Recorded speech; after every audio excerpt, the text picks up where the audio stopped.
कलयुग में सत्य नहीं, यदि कलयुग में सत्य बोलते हैं तो आपका विरोध करने लग जाएंगे लोग। कलयुग में आप किसी को कह दीजिए कि लिव इन में रहना गलत है तो आपका विरोध हो जाएगा, क्योंकि कलयुग में सत्य नहीं, आप सत्य नहीं बोल सकते। मैंने बोला तो सत्य कि आजकल कुछ लोग लिव इन में रह के गलत करते हैं तो उसका मेरा विरोध किया लोगों ने, बड़े बड़े लोगों ने विरोध किया, क्योंकि सत्य पसंद नहीं है, इनको झूठ पसंद है। यदि इनके लिए कह दिया जाए कि आप लिव इन में रह रहे हैं, सही कर रहे हैं, अरे तो महाराज जी बहुत अच्छे हैं, आप तो हमारा सपोर्ट कर रहे हैं। लेकिन यदि हम कह दें कि नहीं जी लिव इन में रहना गलत है, आप लोग ही बताइए लिव इन में रहना सही है कि गलत है? आप कैसी बहू चाहती हो जो लिव इन में रह के आए? बोलो, क्या आप में से कोई भी माँ अपने बेटे के लिए लिव इन में रहने वाली बहू चाहेगी? बोलो, नहीं चाहेगी। लेकिन आजकल हमने बोला कि लिव इन में रहना गलत है तो हमारा क्या कर रहे हैं लोग? विरोध। क्यों? क्योंकि सत्य नहीं। इस कलयुग में आप सत्य नहीं बोल सकते। कलयुग में आप वैश्या को वैश्या नहीं कह सकते, वो है तो वैश्या पर सुनना चाहती है कि मैं सती सावित्री हूं। घूमेगी अर्धनग्न पर सुनना चाहेगी कि हमें देवी कहो। देवी वाली हरकत हो आपकी तो आपको देवी भी कहा जाए। हमारे यहाँ तो नारी को देवी ही कहा गया है, पर किस नारी को? हमारे यहाँ सीता जैसी नारियाँ भी हैं जिनको हम सब पूछते हैं मंदिर में। कोई भी मंदिर ऐसा नहीं है जहाँ सीता जी ना हो, यदि राम है तो। ऐसा कोई भी मंदिर नहीं है जहाँ राधा ना हो, यदि कृष्ण है तो। कोई भी, शंकर जी हैं तो पार्वती ना हो, ऐसा हो नहीं सकता। नारायण है तो लक्ष्मी ना हो, ऐसा हो नहीं सकता। हमारे यहाँ नारी की पूजा होती है, पर किस नारी की? जो सती है, पवित्र है, आचरण से, सदाचार से, व्यवहार से पवित्र है, उस नारी की क्या होती है? पूजा। लेकिन जो नारी सूपनखा जैसी है, क्या उस नारी की भी पूजा होगी? क्या एक तराजू में आप पतिव्रता नारियों को रखो और दूसरी तराजू में आप लिव इन में रहने वालियों को रखो, तो क्या दोनों का पलड़ा भारी होगा? उत्तर बोलो। पर समाज तो यही कहता है कि भाई ये भी नारी है, ये भी नारी है।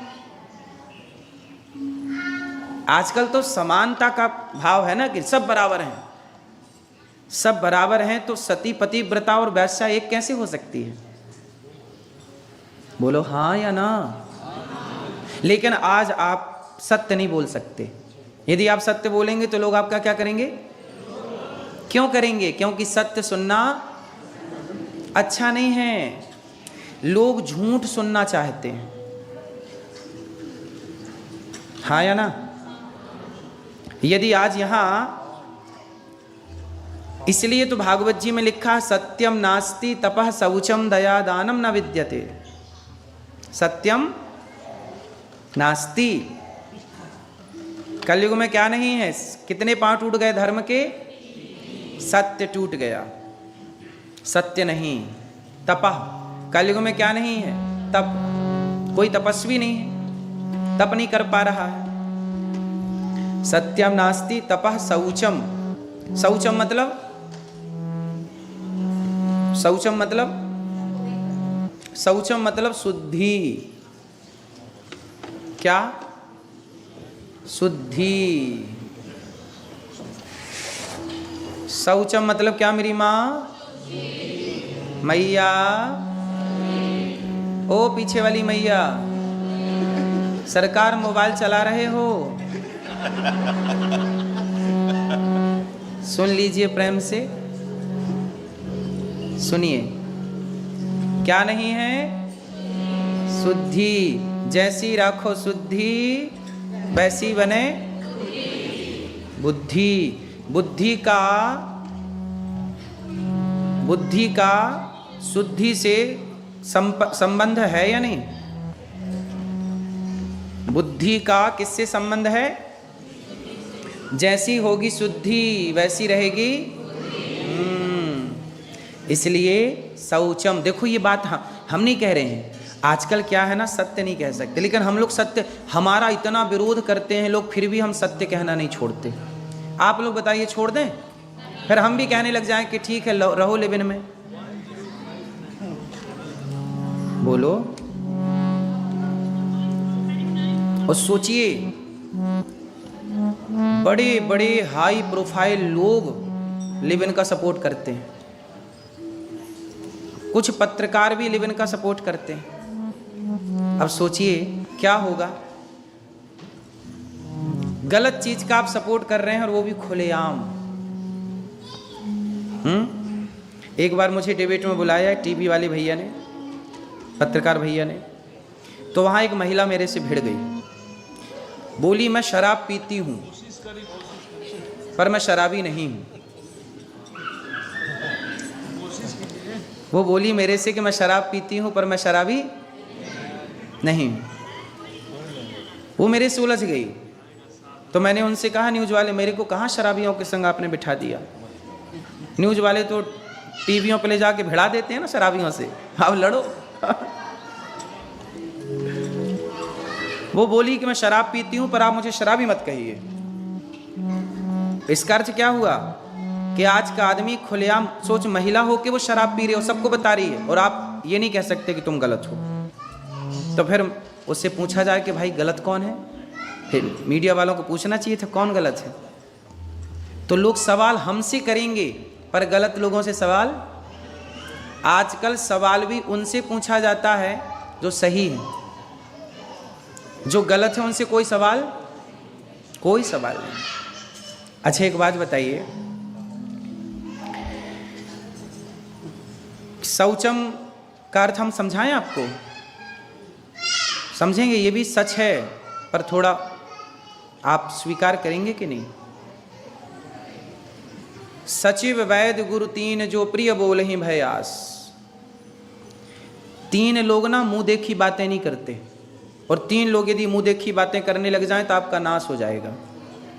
सचिव आपका सलाहकार यदि आपको आपके हिसाब की सलाह देने लग गया तो आपका पतन हो जाएगा। समझ रहे हैं? जैसे राजा है, राजा का सलाहकार क्या करे? अरे राजा जी आप तो बहुत अच्छे हैं, आपका तो बढ़िया चल रहा है। अरे सचिव का मतलब है कि वो सही बताए। राजा यदि गलत है तो गलत को गलत कहे और सही को। रावण का नाश कैसे हो गया?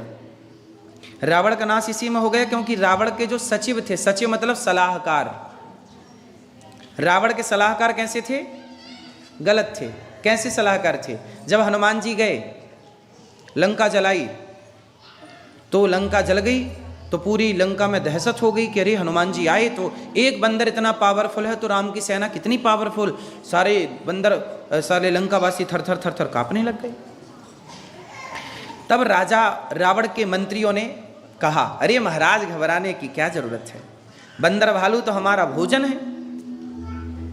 अब देखो रावण सभा में बैठा है और मंत्री क्या बोल रहे हैं? रावण, ये लोग तो बंदर लोग तो हमारे क्या है? भोजन है, इनको तो हम मार के खा जाते हैं। और रावण बोल रहा, वाह, अरे महाराज आप तो चिंता ही मत करो, आने दो राम को, हम लड़ेंगे, हमसे थोड़ी जीत पाएंगे बंदर लोग। अब सोचिए रावण के सलाहकार रावण को क्या सलाह दे रहे हैं? सही सलाह है गलत है? सही सलाह किसने दी? विभीषण ने, कि रावण तू राम से पंगा ले रहा है, राम भगवान है, एक काम कर सीता मैया ले आगे और जा उनकी शरण में, सीता मैया तुझे माफ कर देंगी, और राम की शरण में जा, राम तुझे माफ कर देंगे। जब रावण ने सही सलाह दी तो रावण ने विभीषण को एक लात मारा, निकाल दिया लंका से। चल, रावण के युग में, रावण के जमाने में अच्छे लोगों को लात मारा जाता था, अच्छे लोगों को गाली दी जाती थी, और इन नालायक सलाहकारों को, जो रावण के सलाहकार थे, वो रावण अपनी खोपड़ी में बिठाता था। इसलिए ना रावण जैसी सत्ता का नाश हो गया। रावण का क्यों नाश हुआ? क्योंकि रावण के सलाहकार गलत थे। बोलो हाँ। इसलिए सलाहकार सही होना चाहिए, गलत को गलत कहने वाला हो और सही को। रावण के सलाहकारों को यह बोलना चाहिए था कि महाराज आपकी इतनी सुंदर रानी है ये मंदोदरी, और आप इतने अच्छे राजा हैं, आपको पराई औरत चुराना शोभा नहीं देता। सही सलाह तो ये थी, लेकिन सही सलाह विभीषण ने दी तो लात मार के निकाल दिया। मतलब रावण को सच सुनने की आदत, रावण को क्या सुनना है? झूठ। रावण को ये सुनना है कि आप बस हमारी प्रशंसा करते रहिए। तो सचिव यदि आपकी मुंह देखी बड़ाई करेगा तो आपका नाश हो जाएगा। सचिव वैद्य, वैद्य मतलब डॉक्टर, वैद्य, वैद्य क्या आपके मुंह देखी बात करता है?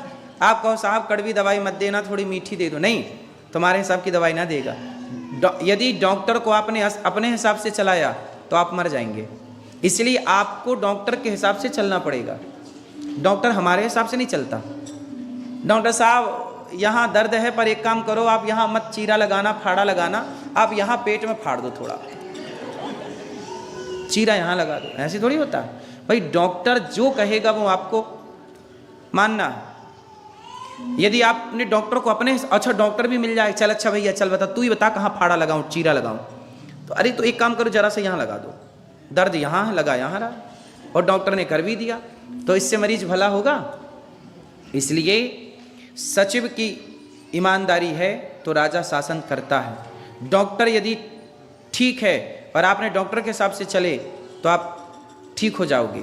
तो सचिव, वैद्य, गुरु, तीसरे हैं गुरु। गुरु आपके हिसाब से बात नहीं करता कि आप लोगों को क्या अच्छा लगता है। गुरु वो बात करता है जो एक्चुअल में सही है, आप अच्छी लगे। जैसे गुरु कहता है, गुरु तो कहेगा ना कि ये सती और ये वैश्या है, अब कहो नहीं जी आप सबको सती कहो, तो गुरु मुंह दिखाई बात नहीं करता। और जो गुरु मुंह दिखाई बात करने लग जाए तो समाज का नाश हो जाता है। इसलिए मैं तो आज भी सही बोलता हूं कि लेवन में रहना गलत है। अब इसका जो विरोध करते हैं सो करते रहें, हमें क्या करना। आप बताइए हम इनके हिसाब से बोलना शुरू कर दें। इसलिए सचिव, वैद्य, गुरु तीन जो प्रिय बोल ही भयास, यदि ये तीनों प्रिय बोलने लग गए, यदि ये आपके हिसाब से चलने लग गए तो समाज का नाश हो जाएगा। हाँ या ना? इसलिए लोग हमारा विरोध करते हैं। हमारा विरोध क्यों करते हैं लोग? क्योंकि सच हमेशा कड़वा होता है।